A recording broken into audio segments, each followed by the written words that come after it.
Cyn dechrau canu, gwnewch yn siŵr eich bod yn cadw osgo da. Gwyliwch ac ymunwch yn yr ymarferion yma. Plygwch y ddau ben glin. Pwyswch ymlaen ychydig gydag ysgwyddau crwn. A'ch breichiau yn hongian yn rhydd wrth eich ochr. A cherddwch yn y fan ar lle fel orangutan.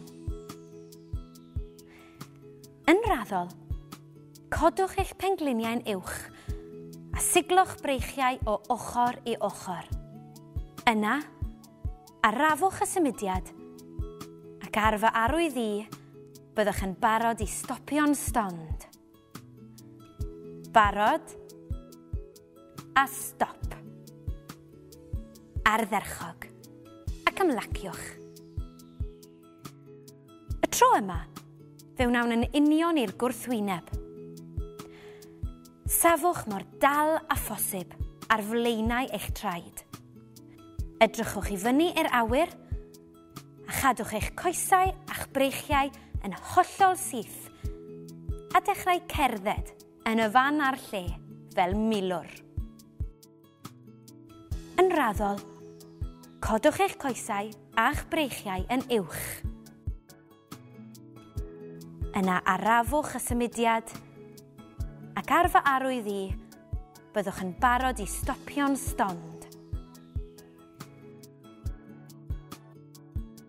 Barod a stop. Ardderchog ac ymlaciwch.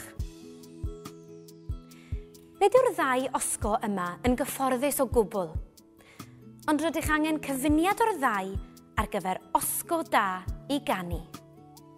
Sefwch gyda'ch cefn yn syth.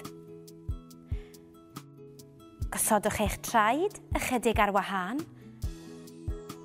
gyda'ch pengliniau wedi eu plygu ychydig.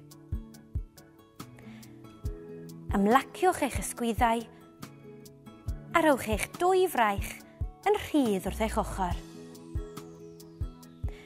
Yn olaf, ffeindiwch ganolbwynt penodol i'ch llygaid.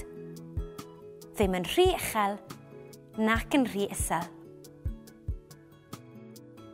Wrth eistedd i ganu, cofiwch. Eisteddwch gyda chefn syth yng nghanol y gadair. Peidiwch â phwyso yn erbyn cefn y gadair. Gosodwch eich traed ychydig ar wahân gyda'ch sodlau yn union tu ôl i goesau blaen y gadair. Ymlaciwch eich ysgwyddau a gosod eich dwy law ar eich pengliniau. Edrychwch yn syth ymlaen a dychmygwch fod llinell syth yn mynd lawr o'ch clust drwy eich ysgwydd, lawr y cefn i'r glin. Ardderchog ac ymlaciwch.